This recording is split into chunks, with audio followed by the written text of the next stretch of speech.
Welcome to Loyalize, a podcast brought to you by D Squares about customer relationships and retention. I'm Yasmine. and I'm Bob, and on this podcast we invite world-leading experts to dive into the world of building strong loyalty. Welcome to the Loyalize Podcast. Today I'm joined by Nancy Harhut, a behavioral scientist and award-winning author of Using Behavioral Science in Marketing. She's also an international keynote speaker, the CCO or the Chief Creative Officer at HBT Marketing, and a marketing creative as well. I like the emphasis on creative and creativity in your titles. Well, thank you so much. And I am delighted to be here. I'm so excited to talk to you about loyalty and behavioral science and where the two intersect. So thank you so much for having me.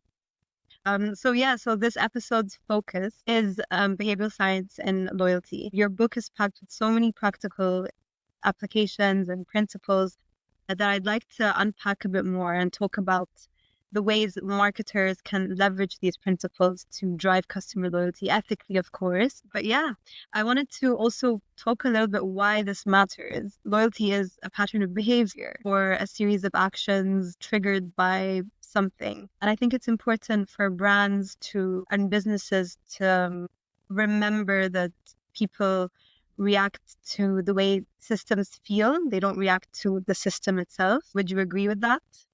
I would absolutely agree with that. I think the misconception out there is that people make well thought out, well considered rational decisions. And sometimes they do, but very often they don't. Very often they're deciding for emotional reasons, and then they later justify their decision to themselves or to anyone who asks with a rational reason. But very often people are responding emotionally. So I think your point is well taken. And we also know that when we do have a loyal customer base, those customers are more forgiving when we happen to stumble. They're more likely to pay a higher price for a product or a service. So there are, as you and your listeners know, there's a huge upside to creating loyalty. And I think that the trick is to understand how people make decisions and what we can do as marketers to help them be maybe a little bit more loyal than they ordinarily would. Yeah, so shifting the what to the why people do things and leveraging that in a way that's, beneficial for both sides. What motivated you to explore these topics in your book? Well, it's funny. I grew up in marketing. I started out as a agency copywriter, and I just, stayed in the business for my entire career. And at some point, a mentor of mine recommended a book called Influence: The Psychology of Persuasion by Robert Cialdini. And I started to read the book and I thought, this is amazing. And I was underlining things and highlighting things and making margin notes. And I was just thinking about the work that I was doing for my clients and how some of Dr. Cialdini's principles of influence might apply. And that kind of got me going down the proverbial rabbit hole, right? I just started to learn more and more and more about behavioral science and how it might apply across the spectrum of marketing, whether it was acquiring customers or, deepening customer value, retaining them, making them more loyal, turning them into brand ambassadors, winning them back upon occasion. But, when you think about it, there's a whole continuum that marketers are charged with dealing with, and behavioral science can really impact each phase of that, each step of that. And it's just a matter of understanding what you're trying to accomplish, what your goals are, and then finding the right behavioral science principles or tactics that will probably give you the biggest impact. What you're saying is behavioral science can apply across the funnel in different ways, and business can use that in the most effective way they can. You said a bunch of words there about forgiving and other values. So usually I like to ask this question. If you could define loyalty in 3 words, what would they be from a behavioral science point of view? 3 words that would define loyalty would be consistency, commitment, and maybe self-identity or self-concept. Okay, right. When I say self-identity or self-concept, what behavioral scientists have found is people will seek out and be loyal to brands that they feel reflect how they see themselves or how they would like to be seen. So at a very basic level, when people seek out logoed merchandise, for example, it's because you somehow identify with that brand. If I'm going to wear a Nike T-shirt, it's because I've bought into that whole brand idea. Just do it, And so there's there's definitely an opportunity for loyalty marketers to tap into that. All right, when people see a brand as reflecting either who they are, how they see themselves, or how they would like the world to see them, they will be loyal to that brand. So I think, when we're talking about loyalty, there's that idea of self-concept or self-identity. There's also the idea of commitment. Once you've decided that you're going to be loyal to a brand, you don't make that decision over and over and over again. You're very likely to remain consistent with it, which is a good thing. Now, of course, we know that people, we lose customers, that people fall out of the loyalty programs, that they do switch brands. But generally speaking, people can be to a certain extent on autopilot. And so if you have a loyal customer, you likely have that consistency and that commitment that we're looking for. And then, of course, as we continue our conversation, we can talk about ways to increase that, to shore that up, and different behavioral science principles that maybe come into play if we feel we're going to lose somebody, or if we want to increase their loyalty, or if we want to pull them in to begin with, Okay. But self-identity, consistency, those are the three I'd go with. I mean, when you were talking about self-concept, I thought about like aspirational marketing. I know that sometimes brands can take things too far with stuff like that. What's the sweet spot with, leveraging behavioral science principles and not abusing them? Sure. So I mean, that's a great question. As marketers, we should be responsible. We should be ethical. Even though we know these principles exist, these tactics exist, we shouldn't abuse them. The rule of thumb for me is, if I'm going to put something out in the market on behalf of my clients, I want to make sure that it will benefit both their end user and them. So it's good for the company or the brand, and it's good for the customer or the member. And if you can find that balance, that's great. If it tilts too far in one direction or another, that's not good. If you're, as a company, doing things that are only good for you, eventually that's going to backfire on you. If you're, saying things that aren't true, if you're making promises you can't keep, you fool somebody once, okay, but you do it often, and people get wise, and that erodes the loyalty, and you may never regain it. And that's why it is so critical to, treat these loyalty marketing programs, these behavioral science tactics, both responsibly and ethically. Like if you wouldn't say it to your mother or to your best friend, don't say it to your customers and prospects. Like, make sure you can stand behind it. Be honest. Just be honest. Be transparent, and that earns you a lot in terms of respect, in terms of credibility, and in terms of loyalty. Right. So to simplify what you said, so mutual exchange of value and transparency. I like your rule of thumb. I think that also drives the idea home of, like, at the end of the day, we're people, and brands are selling to people, that could be your best friend, that could be your mother. So it's very much reminds us that it's people that we're working with here, targeting. So I've prepared a list of problems or common problems in the loyalty world today. And I'd like you to prescribe some practical applications based on behavioral science principles. If a brand comes up to you and says, I have a problem with my customers in that all the metrics are strong, but churn is high, what would you prescribe? There are two things that I would suggest. One is the idea of labeling, the behavioral economics principle of labeling. And the way it works is, behavioral scientists have found that if you label somebody as being part of a group, they're more likely to behave like the other members in that group.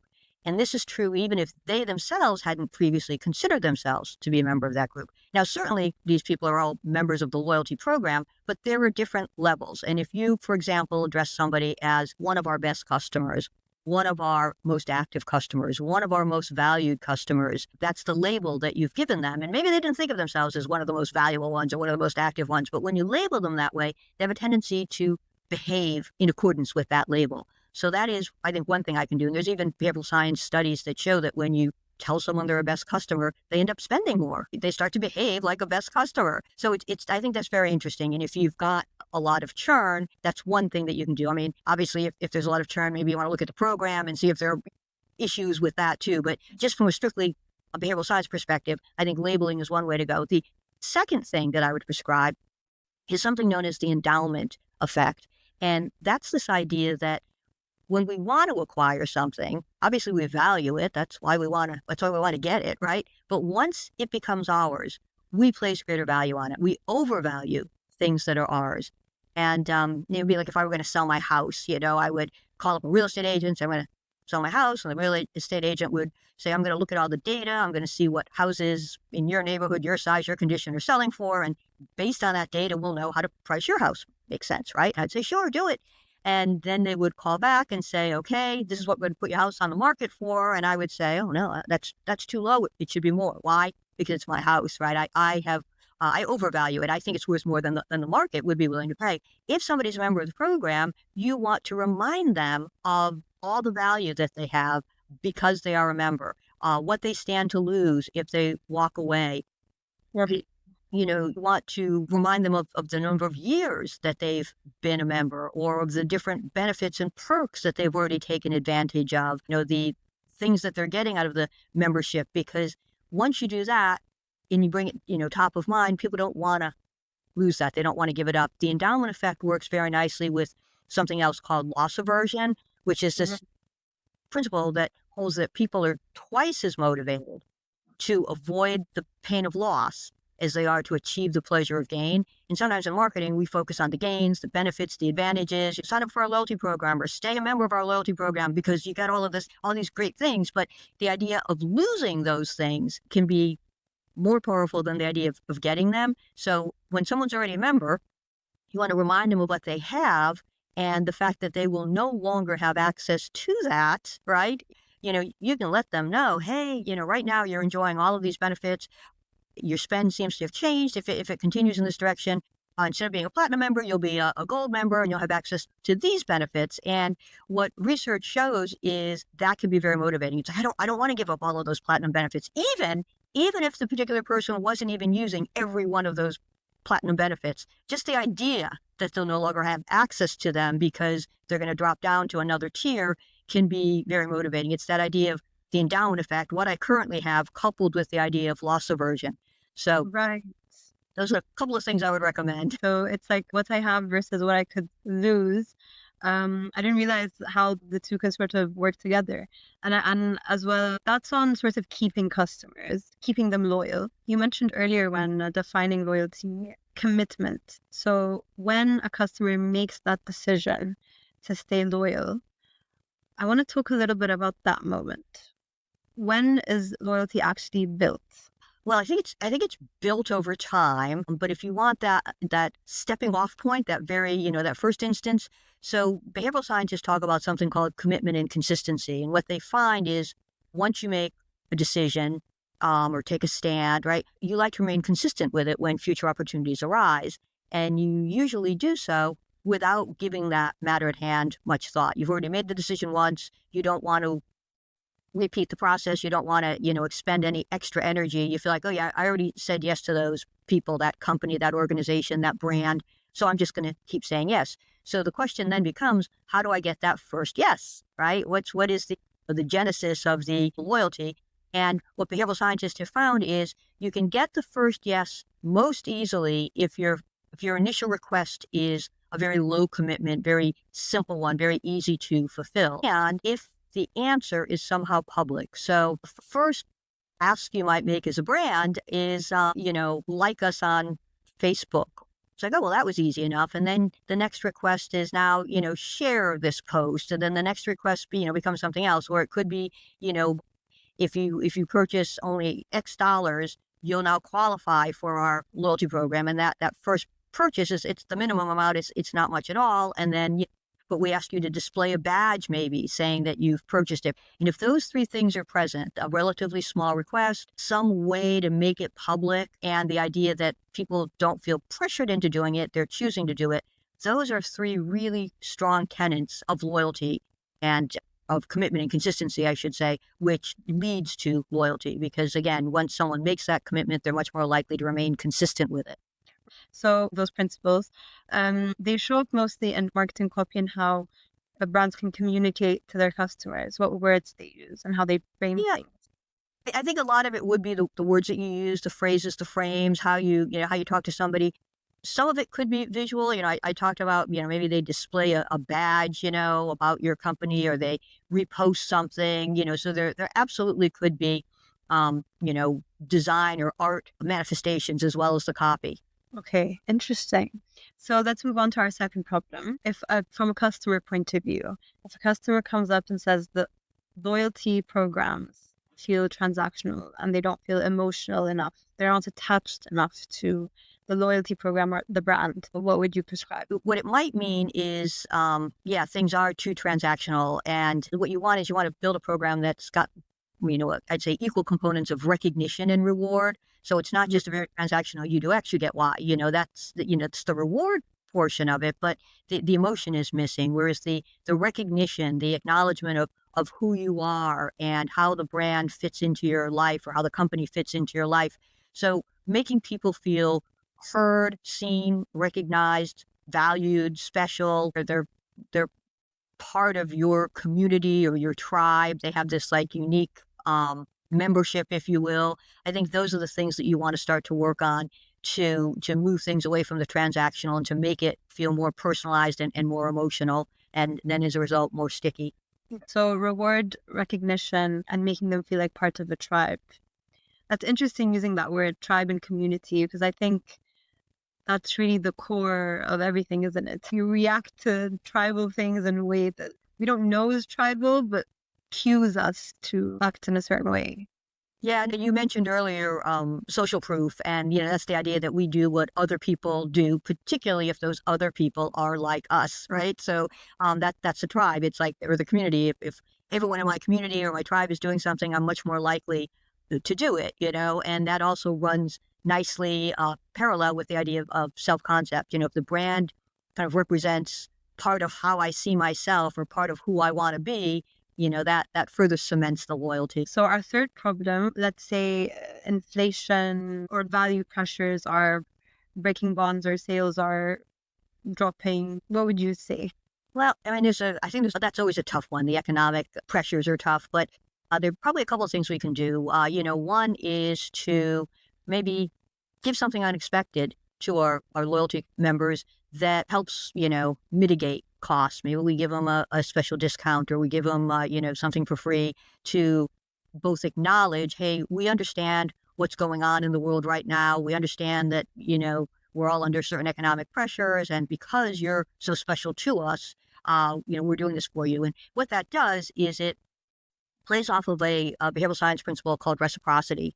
And it's this idea that when someone does something for you, whether or not you ask for it, but if they do a favor for you, if they give you a gift, when someone does something for you, you feel obliged to return that favor, to even the score, to do something back, right? We don't like to feel that we're in a position of owing somebody, right? Even if I didn't ask for it, if you gave it to me, now I feel like I have to somehow return the favor. There was a study that was done at a series of McDonald's in South America.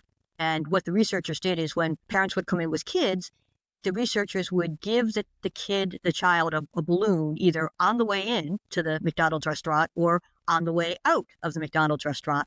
And the researchers measured how much people spent. And what they found was people spent on average 25% more when they were handed a balloon on the way in, right? Because you didn't ask for the balloon, but someone just gave your child a balloon. And so you're like, I'll spend a little bit more at the counter. Whereas when they handed you the balloon on the way out, your transaction was over, your meal was over, it was done. But so they actually measured the impact of reciprocity, and they got that 25% bump in spend. So I think, acknowledging what the reality is, and then, surprising somebody with this special gift could trigger that idea of reciprocity, and it just makes you more loyal. Interesting. So what you're saying is a brand needs to give first, and it needs to be unconditional, like you mentioned in your book as well. There has to be no strings attached, no pun intended on the balloon. No strings attached. And the business has to go first. And that's rooted in the fact that people don't like owing anything. Is that because it's a stressful state to be in?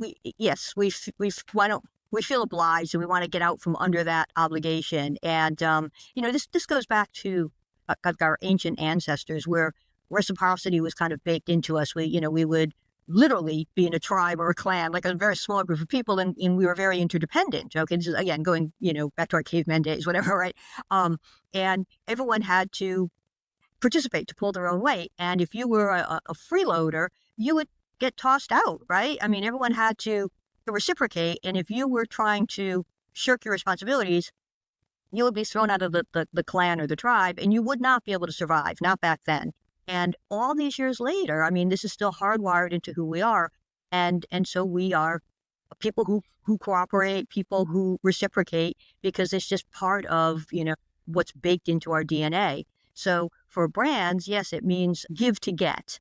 And so we're giving without the requirement that we give something back, right? It's not an incentive. We're not saying, all right, if you do this, I will then give you that. That's an incentive. What we're doing is we're just giving first with the hope that the reciprocity principle will kick in and people will in fact remain more loyal. And there's a lot of research that indicates that it's a very powerful driver of human behavior.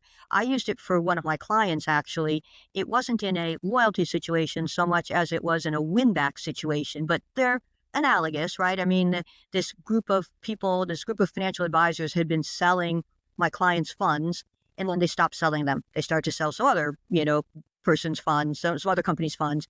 And so my client had tried to re-engage them, but the financial advisors, they weren't getting anywhere. So a year later, after they, had been calling and emailing and then they weren't getting anywhere, they came to the agency and said, can you create a marketing campaign to try to win these financial advisors back, to re-engage them so they start selling our products again?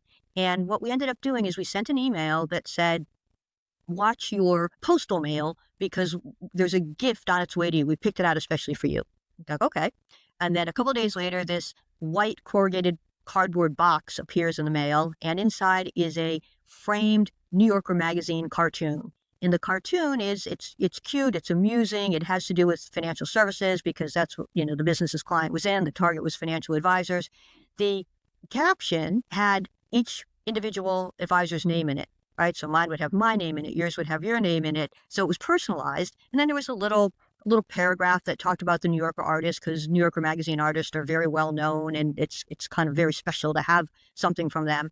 And then there was a short letter saying, we missed you. Here are a few business building ideas that you might find beneficial, and we'd love to work together in. The client later reported to us that campaign drove $68 million in incremental revenue. So money that they would not have had. Now, these are financial advisors who'd been away for 12 months or more, over a year, and they came back into the fold and began to do business again based on that campaign that used reciprocity. So it, brought them back in, and it made them, you could argue, loyal again, or certainly, had them selling my clients' financial funds again. So pretty powerful principle, this idea of reciprocity. That's a great story. I think that show definitely, it's the gestures, and the CX professionals describe this as generosity, like just show a gesture of generous nature, and then you'll get that in return. Like customers will then feel more obliged to return the favor, or they'll feel special. And I think it's interesting how we sort of already apply these principles without knowing why we're doing them, or in fact, the best way to do them. So I think it's cool, such a cool story. But I think this was an interesting one. So loyalty fatigue and program complexity. I think what customers may be facing today is this overwhelming sense of, or like a million apps bombarded with a million call to actions. So I wonder, what would you prescribe? So I think with loyalty fatigue, there are probably a couple of things we can do. One thing is we want to maybe audit our program, audit our asks of our customers, and look for points of friction. So we want to, remove anything that's going to make it difficult for people to do what we want them to do. And then the second thing we want to do is we want to tap into a behavioral science principle named the von Restorff effect. And basically, the von Restorff effect is this idea that people will notice and remember things that stand out from their surroundings. So what that says in this context is we want to make sure that our loyalty program and our communications about it stand out, that they don't blend into all the other different loyalty programs, that we have a different approach, a different tone of voice, a different reward structure, a different look to our communications. Maybe we're very, very experiential in a way that another loyalty program isn't or couldn't be. We want to tap into this idea of the von Restorff effect. We want to be different enough so that we don't blend in. And I think that would go a long way to overcoming the idea of fatigue, because the fatigue sets in when people feel like it's just one more ask from just another company, just like the one before it. And if we are different, and we don't seem like we're just one more of many, many asks, where we're not just one other company out there, trying to get business from someone. If we stand apart from that, if we create our own identity, we're in a much better place to not be affected by the idea of fatigue. Right. So differentiation is the main point here. I think differentiation as well as the removal of friction, but the idea of differentiation, yeah. People get tired of the same old, and if we don't come across as the same old, we'll be in a better place. It helps us head off that idea of fatigue. Okay, interesting. So I'd like you to imagine with me that we're starting a loyalty program from scratch. What 3 behavioral principles would you prioritize? All right, we're starting one from scratch. The 3 that I would prioritize, well, the first would be commitment and consistency, which we've already spoken about, but that's critical, particularly at the very beginning, right? Because we want to get that first small yes, because it sets up every subsequent one. So that would be one of them. Autonomy bias would be another one. And autonomy bias is this idea that people, all of us, have this deep-seated desire to feel like we're in control. We want to exert some kind of control over ourselves, over our environments. We don't like to feel like we're being pushed into things. We don't like to feel like we're being backed into a corner. We like to feel like we're in charge. We're calling the shots. We're making the decisions. And so I would try to bake some kind of autonomy into the program.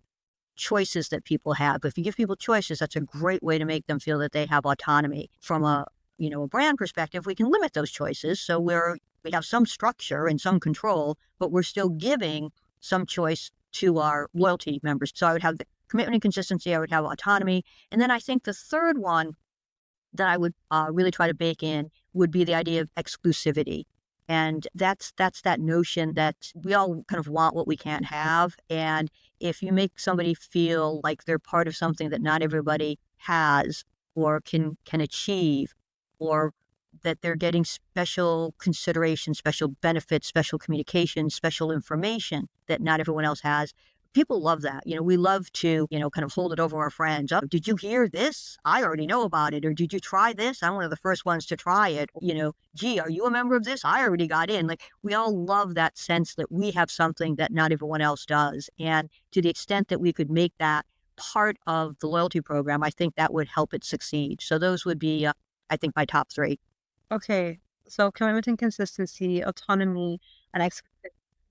So with autonomy and choice, I think there's too many choices from a consumer point of view. Yes, there's definitely such a thing as too many choices, So if you give somebody just one thing, well, the question is, do I or do I not want it? And it's hard to determine. And we think we're going to do research or ask somebody, and we don't get around to doing the research. We don't get around to asking somebody, and the moment disappears. If you give somebody a choice between 2 things, the decision is so much easier. It's not, do I or do I not want this? It's, oh, which of these 2 do I prefer? Right? There's context, there's comparison. It's much better. So Correct. 2 is always better than 1. 3 can be the magic number. People often go for that center choice.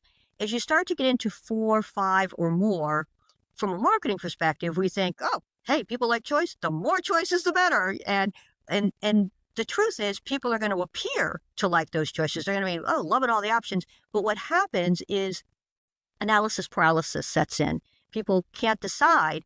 They have so many options, they can't choose one. And so as a result, they either don't make the choice. They keep thinking about it, but they don't make a choice. Or they do make a choice, but then they're haunted by the idea that maybe they didn't make the best choice. Maybe there was a better option that they didn't choose. So I think 3 is a good number. And if, because of the structure of your program, you have to have more than that, I would recommend something known as chunking.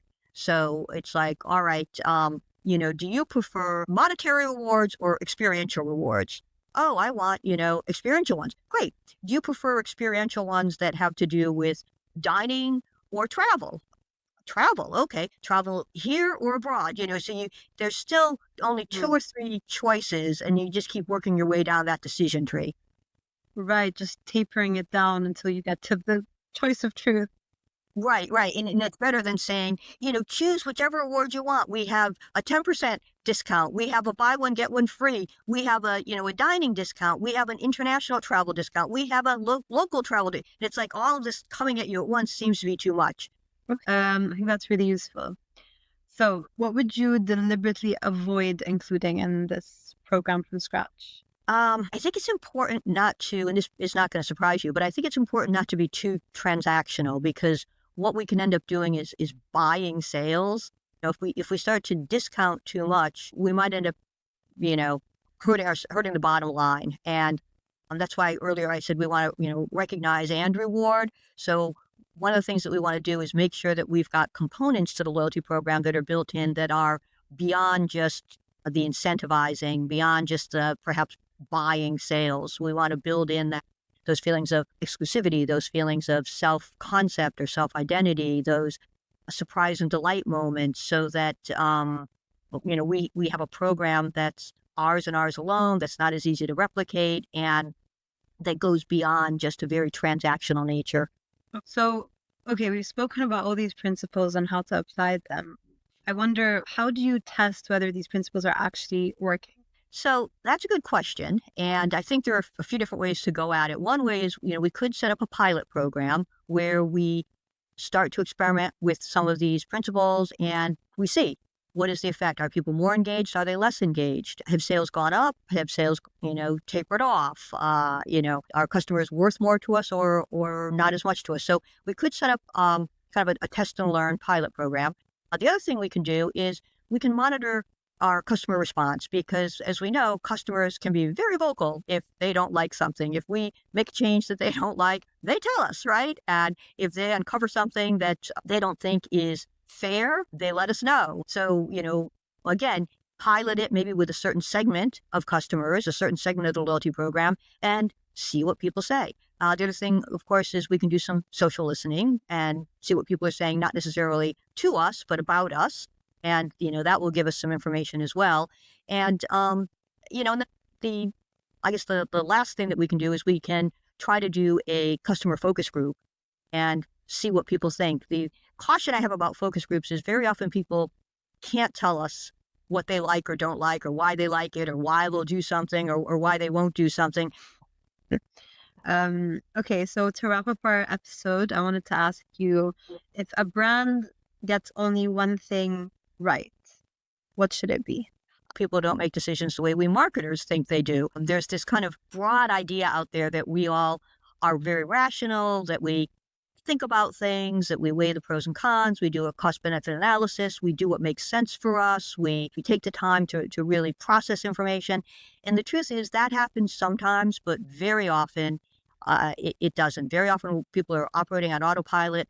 Behavioral scientists estimate that up to 95% of purchase decision-making takes place in the subconscious mind. So if there's one big takeaway for your listeners, it's tap into behavioral science, because it will provide you the tools that allow you to trigger these decision-making shortcuts that your customers and prospects rely on. We all do. We cruise through life trying to conserve mental energy. Over the ages and ages, we've developed these decision-making shortcuts. And the great news for us as marketers is they can be prompted or triggered.